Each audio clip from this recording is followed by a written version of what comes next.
Este podcast pertenece a la red Podcast SN.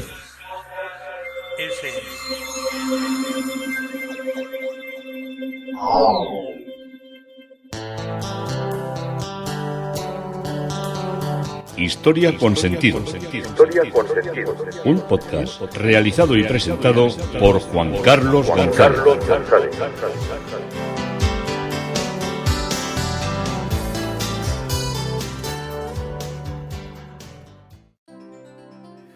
Un saludo a cuantas personas se acercan a través de las redes sociales, de Facebook, de Twitter, de mi página web Historia con Sentido y de la red de podcast SM. Yo soy Juan Carlos González y un día más encantado de acercaros un espacio de la historia. Hoy el tema propuesto es de la declaración de Breda a la Restauración. Breda, esa famosa ciudad que tenemos aquí tan marcada por el cuadro de Velázquez de la reedición de Breda. Sí, por allí andaban monarcas que tenían que ver con Inglaterra y es cuya historia con la que estamos intentando de encontrar y entender desde un punto de vista divulgativo. Yo no soy ningún profesor, los profesores tienen la dignidad y la gracia de Estado que les confiere su formación y yo buceo en la historia e intento divulgarla con mis aciertos y con mis desaciertos y a veces con una interpretación tal vez bastante simplista y bastante parcial y me dejo muchas cosas de las que pasaban en Inglaterra en ese momento, pero no pretendo yo hacer una historia de Inglaterra de estas relucientes y desde todo punto de vista, sino que lo que intento es acercaros una historia para que luego situáis acontecimientos, edificaciones y trabajos arquitectónicos que vayamos a ver. Y el otro día, luego lo he comentado más, cuando grabé uno de los últimos podcasts que os hablaba, que estoy centrado en el Támesis, igual porque como era de un río pequeño y contaminado, pues de al lado, no era de un río. Entenderme, había vivido al lado de un río pequeño y contaminado.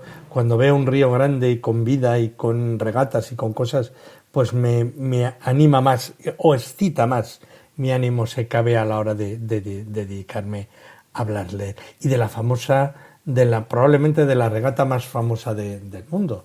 Otro día os voy a hablar también de las regatas que suceden ahí, sobre todo en Euskadi, el País Vasco, Santander, alguna de Asturias y de Galicia, y de lo bello que es contemplar el entrenamiento de los remeros, cuando dan el golpe de pala y cómo en el silencio. A mí esto me ha pasado en la ría de Zumaya más de una vez, estar por la tarde allí en soledad contemplando el mar y cuando ya está acabando la primavera y se inicia la temporada de remo, oír cómo entrenan va anunciando un pequeño bote a motor que va al lado de la regata de remo y es absolutamente cómo se rompe ese silencio, el golpe de la pala entrando en el agua y cómo la misma embarcación cruje con el movimiento. Es una de las cosas, uno de los momentos más increíbles. Y me extraña con la gente del País Vasco que es que ama de una manera tan desmedida el tema de las regatas. Estoy intentando acordarme y hay poca pintura popular o poca pintura de pintores de la época que hagan referencia a las regatas, a las traineras, pero bueno, igual es que no lo conozco, y me estoy metiendo en otro jardín de los que no me tengo que meter. Así que, volvamos a la regata más famosa del mundo, que es la de Oxford y Cambridge, que es en el río Támesis. Que tengo la garganta flemática. Bueno, se desarrolla todos los años entre finales de marzo y principios de mes de abril en el río Támesis, en Londres. Y son 2 barcas de 8 remeros cada una, compuesta por alumnos de las que son las 2 universidades más famosas de Inglaterra. Y hay una rivalidad entre ellos, una rivalidad ya centenaria. En la actualidad las condiciones para participar son ser estudiante de la universidad y tener un expediente académico, dicen que sobresaliente. además de ser un buen remero. Bueno, lo del expediente académico sobresaliente yo no me lo creo. Yo creo que esto es como los jugadores de rugby americano de las universidades y de baloncesto. Si eres bueno, ya te subirán las notas para que estés con los buenos de tu equipo y de la universidad, porque no siempre se tiene que ser bueno en conocimientos y bueno remando, estaría bueno, porque entonces nos cargaríamos todo principio de equilibrio humano. El recorrido en el que se rema es de 6,8 kilómetros entre Putney hasta Morlake y su duración de tiempo es más o menos de unos 20 minutos. Coincide de alguna manera con lo que son los tiempos de remada de las trineras vascas, pero no en todo. En el año 1829, Charles Wordsworth de Oxford y su amigo Charles Merivale de Cambridge se desafiaron a un duelo a remo en el famoso río londinense. Estamos en plena época victoriana. La fecha pactada fue la 1 de la tarde del 10 de junio de ese mismo año y se realizó la primera carrera entre Hambledon Lock y Henley Bridge, el puente de Henley. Para los curiosos, decir que esa primera edición fue ganada por Oxford nos aporta una gran claridad, por decirlo de alguna manera. Después de 6 años sin disputarse, la segunda edición se celebraría en el año 1836 y el recorrido sería desde Westminster hasta Putney. En el año 1839 ya se convierte en un acontecimiento anual y salvo en los años 1846, 1956 y 1863 el recorrido sería actual en todas las ediciones. Otro dato histórico es que las embarcaciones de 8 tripulantes fueron empleadas por primera vez en el año 1846 y ya sabéis que a los ingleses, como les encargan tan las tradiciones, pues se mantienen hasta hoy. Y también como curiosidad decir que durante estos años se han producido 5 naufragios, siendo el del año 1912 el más sorprendente porque lo sufrieron las dos embarcaciones. Algunos hablan de que aquí hubo un sabotaje de unos a otros se enteraron. Bueno, esto no tiene por qué ser así, ¿eh? El marcador a fecha del 2018 de victorias está del lado de la Universidad de Cambridge, que consiguió 82 victorias, contra la Universidad de Oxford, que tiene 80 victorias. Y como datos que a veces suelen ser así como muy curiosos, pues durante 13 temporadas entre 1924 y 1936 vencieron de un modo consecutivo Cambridge. En cuanto a remada a velocidad, Cambridge en 1998 tardó 16 minutos y 19 segundos, una media de 24,9 kilómetros por hora. La diferencia más escasa a la hora de ganar unos a otros ha sido de un pie, que ganó Oxford en 2003, y la diferencia más amplia fue la 35 botes que Cambridge dejó a Oxford de una manera rezagadísima, ¿no? Debieron tener ese día una fiesta, una gran comilona antes de llegar a remar. Y esto fue en 1839. Y solamente ha habido un empate en el que nos dijeron, pues habéis entrado los dos a la vez, ahora ya serían micras y ahora con lo que miden, bueno, pues los aparatos, este caso no se daría, pero el empate fue en la edición del año 1877. Y los últimos años que no se ha celebrado, la regata desde 1839 fueron cuando las dos guerras mundiales, entre 1914 y 18 y entre 1939 y 45. Los participantes, como os he dicho, pues son las dos universidades. Se conoce popularmente como azules a los miembros de los equipos. La Universidad de Cambridge, que está ubicada a las orillas del río Cam, y sus alumnos están bautizados porque llevan el color azul, como os digo, pero celestes. Y siendo el bote el Blue Boat, el bote azul. Y los alumnos de Oxford son los dark blues. Son dos tonalidades distintas del azul, pero no me voy a prolongar en ello. Lo mejor es que si un día vais a verlo, que cogéis por tiempo para estar cerca de la carrera, y hay gente que se alquila una mesa y está tomando, lo típico es estar allí las personas con su cervecita animando y tal, como si fuera, claro, pero como el recorrido son casi 7 kilómetros, pues da tiempo a que haya gente allí viendo lo que es la regata. Luego hay una escolta de jueces, de controladores, de prensa que van sacando todo tipo de fotos, y luego, claro, luego también los puentes tienen que mandar a la gente que se mueva porque los puentes se atasca. Y luego, como os imagináis, esto es... los ingleses apuestan mucho, muchísimo más de lo que nos imaginemos.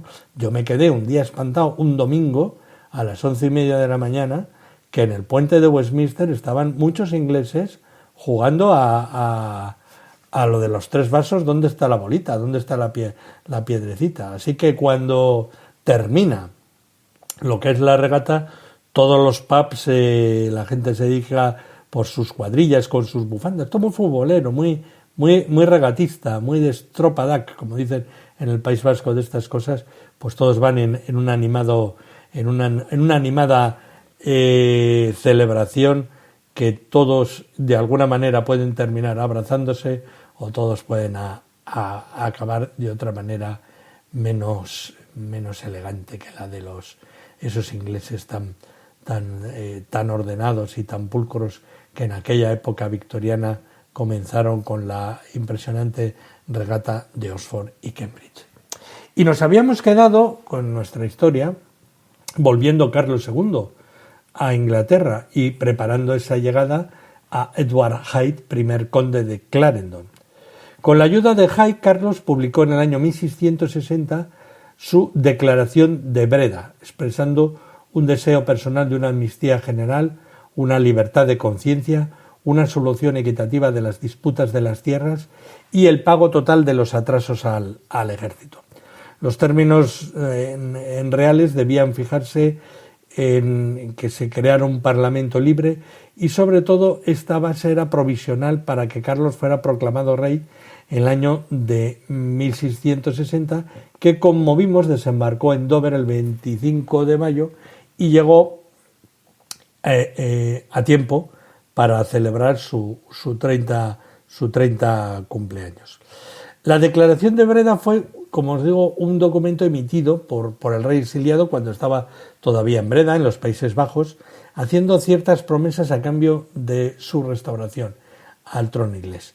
Tras el fin del gobierno del protectorado, expresó su deseo de una amnistía general, como os digo, una serie de detalles que le hacían, o aparentemente le intentaban hacer, como un rey, salvando las diferencias, un poco más democrático que lo que habían sido sus antecesores.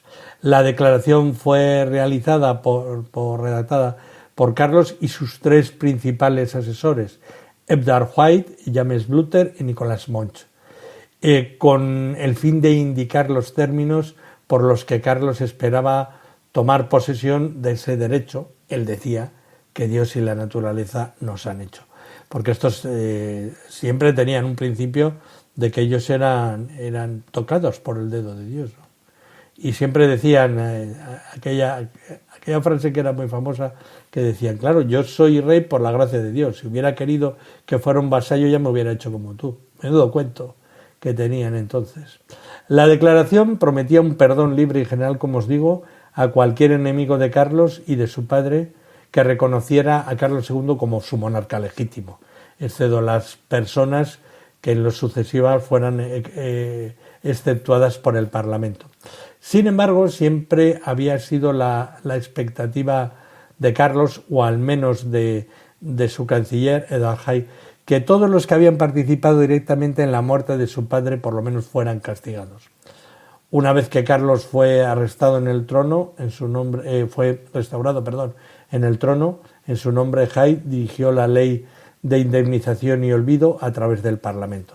El rey perdonó a la mayoría de los que se habían puesto al lado del Parlamento durante la Guerra Civil, pero exceptuó a los regicidas, a los que habían estado directamente, a dos destacados republicanos que eran impenitentes a la hora de luchar y decían, esto no puede ser, aquí no puede haber corona, que eran John Lambert y Henry Bain el joven, y alrededor de otros 20 tuvieron prohibido aceptar cualquier cargo público o sentarse en el Parlamento.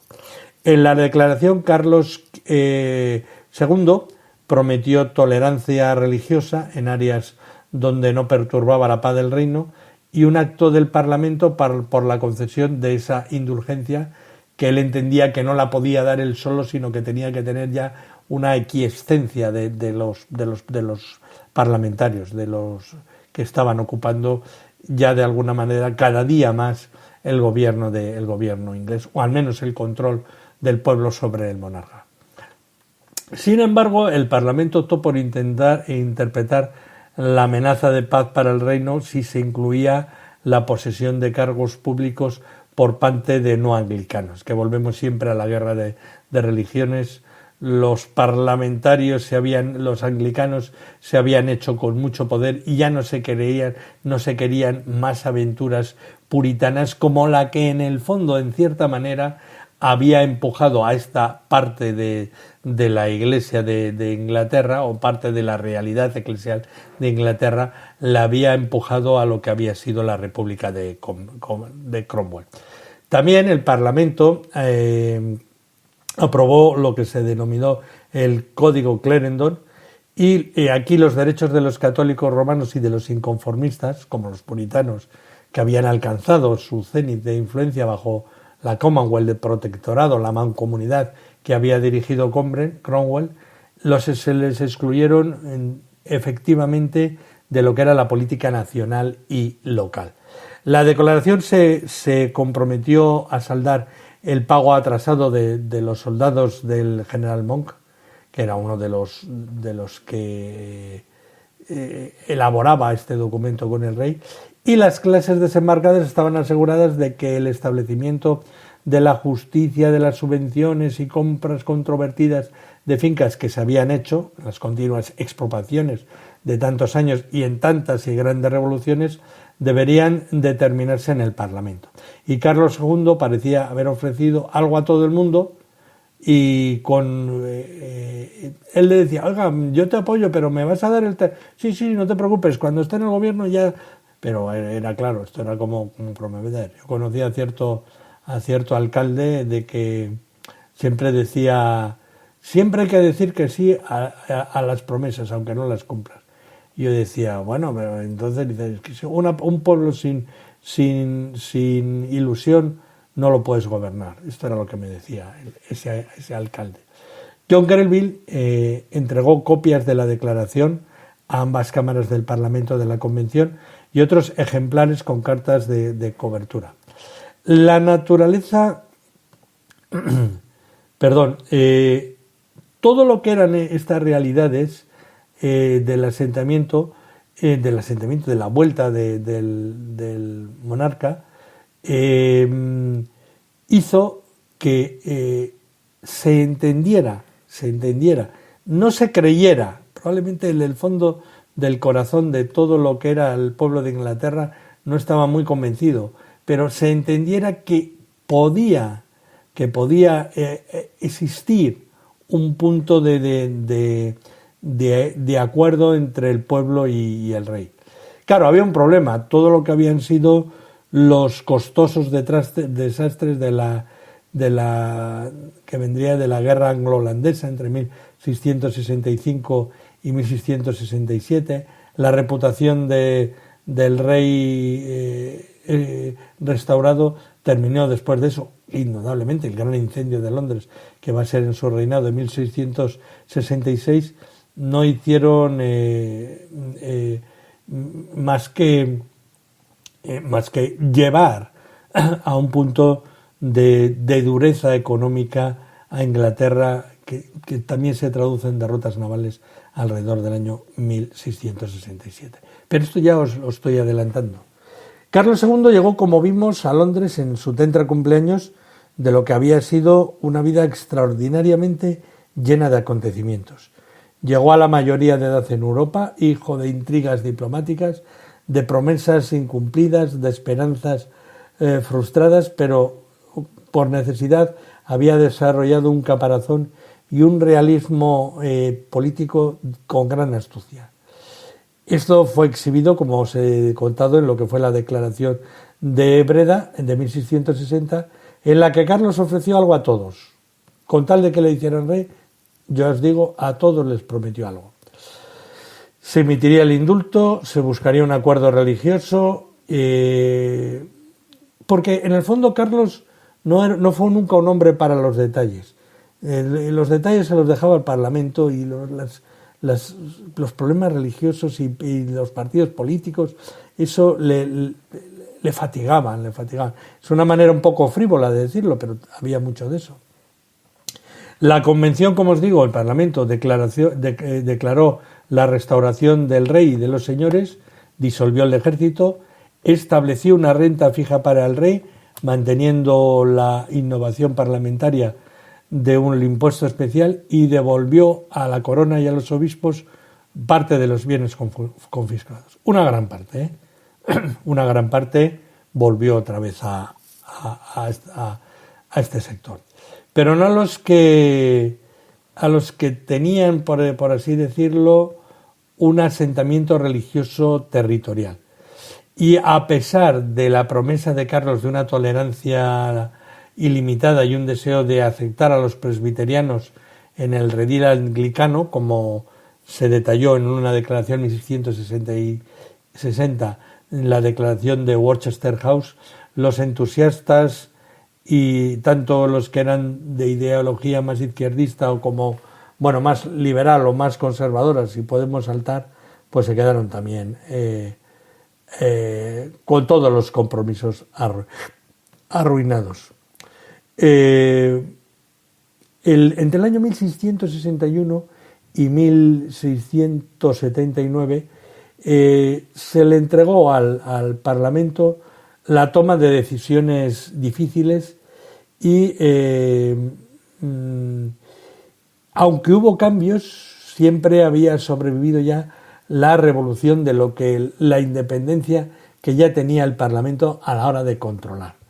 Y a pesar del deseo de Carlos de tratar a los adversarios de su padre con indulgencia y de encontrar un amplio asentamiento de la Iglesia, el Parlamento trató de establecer una ortodoxia anglicana rígida.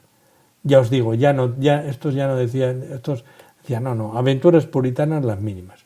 Y comenzó con la alianza en todos los pueblos entre lo que era el denominado escudero, que podríamos traducirlo con el alcalde, y el párroco, que iba a dominar la sociedad local inglesa durante siglos. Y los obispos fueron devueltos al Parlamento, se autorizó un nuevo libro de oraciones, y se aprobaron actos represivos para obligar a que todos se sometieran al libro de oración común. La imposición de los juramentos de lealtad y no resistencia a la corona y un juramento que reconoce la supremacía del rey en la Iglesia a todos los miembros del gobierno local de la corporación se redactó en 1661 y luego al clero en lo que fue el acta de conformidad en 1662, que condujo a una purga masiva de los titulares de muchas parroquias que eran de clara línea puritana. Los gobernadores de las ciudades fueron puestos fuera de sus cargos y casi una quinta parte de los clérigos fueron privados de sus templos. Fue una especie de gran revisionismo, aunque parecía que venía la libertad, lo que vino fue un revisionismo brutal. Las autoridades de las localidades estaban ahora firmemente en manos de la nobleza. La ley de Conventicle de 1664 prohibió a los inconformistas, a los disidentes, la celebración de servicios de iglesias separadas. Y la ley de las 5 millas prohibió a los ministros desposeídos incluso visitar a lo que eran sus antiguas congregaciones para no llevarlas a donde estaban. Como veis, venían con con una afirmación de libertad, y lo que venían era con un cuchillo y con una cuerda a patar a los que no pensaban como ellos. Este programa de legislación religiosa represiva fue la primera de muchas oportunidades perdidas para eliminar las causas subyacentes del descontento político. Y aunque los disidentes religiosos no eran un gran porcentaje de la población, su tratamiento elevó el espectro de las comunidades locales divididas permanentemente, y el gobierno se hizo potencialmente arbitrario. Esta legislación está inapropiadamente, se llama Código Clarendon, está inapropiadamente asociada con el nombre del Lord Canciller Clarendon, ya que así como el rey se dieron cuenta de los peligros, pero claro, ya habían aprobado la ley cuando se dieron cuenta de lo que pasaba. De hecho, en el gobierno central el rey se basó en hombres de diversos orígenes políticos y de diversas religiones. Clarendon había vivido con el rey en el exilio y era su principal político, y el hermano de Carlos, James, duque de York, más tarde Jaime II, era un confidente más cercano y se le confió el puesto vital de almirante. Monk, que había hecho posible la restauración, fue elevado a duque de Albemarle y continuó teniendo autoridad militar sobre el pequeño ejército permanente que por primera vez en la historia de Inglaterra el rey mantuvo como de él. Carlos II no pudo deshacer los efectos de la revolución, pero no todos fueron indudablemente negativos. La Commonwealth había tenido que luchar por la supervivencia, y en el proceso Inglaterra se había convertido en un potente poder militar. La guerra contra Francia y España había ampliado los dominios coloniales ingleses. Dunkerque y Jamaica fueron incautados, Barbados fue colonizada y las colonias norteamericanas florecieron. El comercio colonial fue una importante fuente de ingresos reales, y Carlos II continuó la política de Cromwell de restringir el comercio a los buques ingleses e importar derechos a las importaciones y exportaciones. La ley de navegación, que se preparó entre 1660 y 1663, fueron dirigidas contra las normativas contra los holandeses, siendo la fuerza comercial más poderosa entonces de Europa. Y la ley de navegación cromwelliana de 1651 ya había dado lugar a la primera guerra anglo-holandesa de 1652-54, y la política de Carlos tuvo el mismo efecto. En términos militares, las guerras holandesas del 65-67 y del 72-74 fueron un enfrentamiento en términos económicos que terminaron con un triunfo inglés. Y las colonias americanas se consolidaron con la captura de Nueva York, que era holandesa, y la política de la ley de navegación se estableció efectivamente. Y el comercio colonial y de envío de mercaderías inglesas ya se extendió. A largo plazo, la política exterior espasmódicamente agresiva de Carlos resolvió las crisis fiscales perpetuas de la corona, pero a corto plazo empeoró las cosas. La gran peste que sufrió Londres de 1664 al 66 y el gran incendio de Londres del 66 fueron interpretados como juicios divinos contra una nación pecaminosa, que esto volvía. ¿Veis por qué nos pasan estas desgracias? Porque habéis puesto un rey que no es de los puritanos. Y estas catástrofes se agravaron cuando los holandeses quemaron una gran parte de la flota inglesa en 1637, lo que llevó al despido y al exilio de Lord Clarendon. Y las deudas de la corona condujeron a la bancarrota de Hacienda en 1672, por la que Carlos suspendió el pago de sus cuentas. El rey ahora gobernó a través de un grupo de ministros conocidos como la Cábala. Cuando oiga esto algún amigo mío va a decir, madre mía, la Cábala está aquí, un anagrama de las primeras letras de sus nombres. Ninguno de los 5 eran anglicanos y 2 eran incluso católicos. Carlos se había cansado del anglicanismo represivo, subestimando su fuerza entre la nobleza rural y el clero, y la comprensión y tolerancia deseadas en su Iglesia. Esto encajaba con sus objetivos de política exterior, ya que en el Tratado de Dover del año 1670 se alió con la Francia católica contra la Holanda protestante, porque estaba contra los holandeses, y a cambio recibió una subvención de Luis XIV y en las cláusulas secretas del tratado, conocido solo por los ministros católicos del rey, la promesa de un abuso aún más grande, porque Carlos se comprometió en algún momento no especificado a declararse católico. El Tratado de Dover fue un tratado tanto ofensivo como defensivo firmado entre Inglaterra y Francia en Dover en el año 1670. El tratado estipulaba que Francia debería ayudar a Inglaterra a volver al catolicismo, mientras que Inglaterra apoyaría a Francia en su campaña para conquistar las Provincias Unidas de los Países Bajos. Aunque no se sabe exactamente quién impuso por primera vez esta alianza entre los dos países tradicionalmente enemigos, sabemos que ambas naciones habían discutido la posibilidad de estrechar sus lazos desde 1663, y los únicos participantes en las conversaciones iniciales fueron el rey Luis XIV, el rey Carlos II y la hermana de este, Enriqueta Ana Estuardo, duquesa de Orleans. Enriqueta era además cuñada de Luis XIV, ya que estaba casada con el único hermano del rey, Felipe I de Orleans.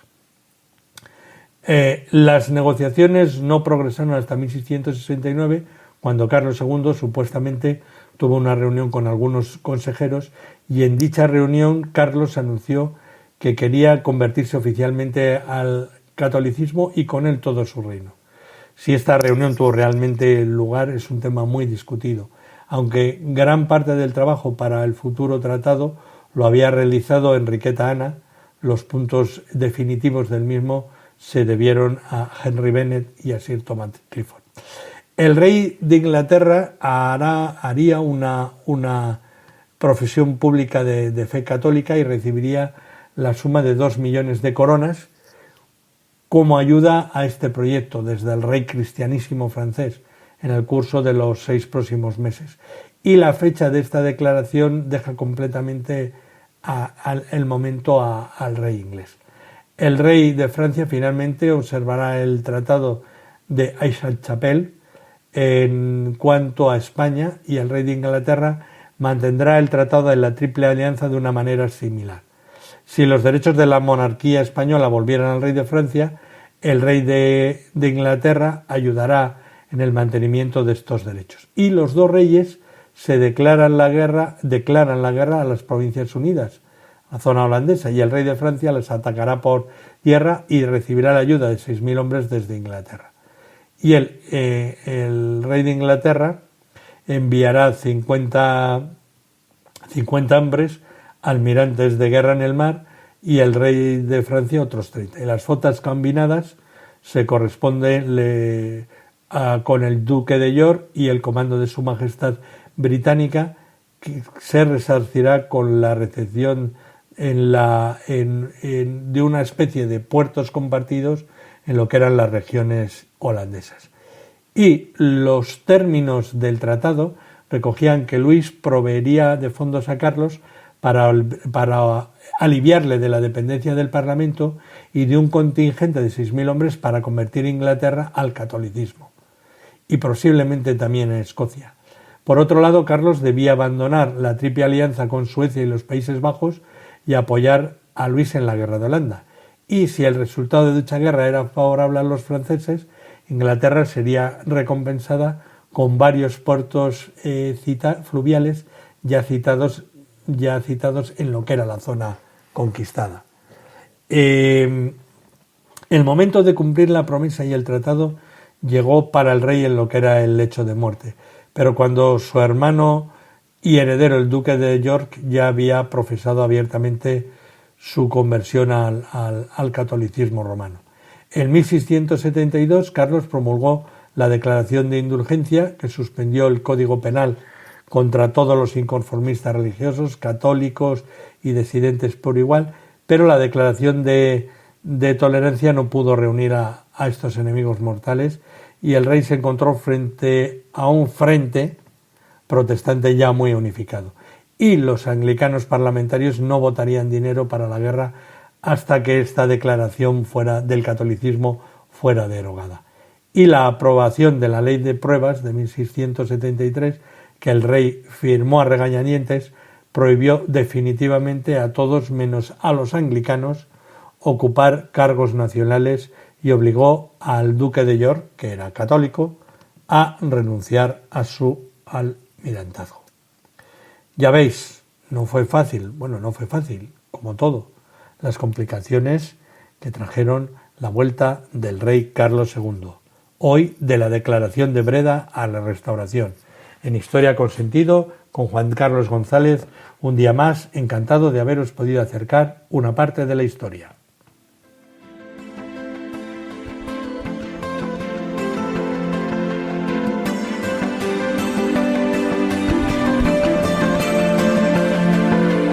Hasta aquí un episodio más de Historia con Sentido. El podcast que te habla de historias de la historia, sucesos, eventos, como si el ayer fuera hoy. Síguenos a través de iTunes, Spreaker o iVoox. Contacta con nosotros por correo electrónico escribiendo a podcast@historiaconsentido.com. Nuestra web www.historiaconsentido.com. Y en Twitter nos encontrarás como @historiasentido. Este podcast pertenece a la red Podcast SM.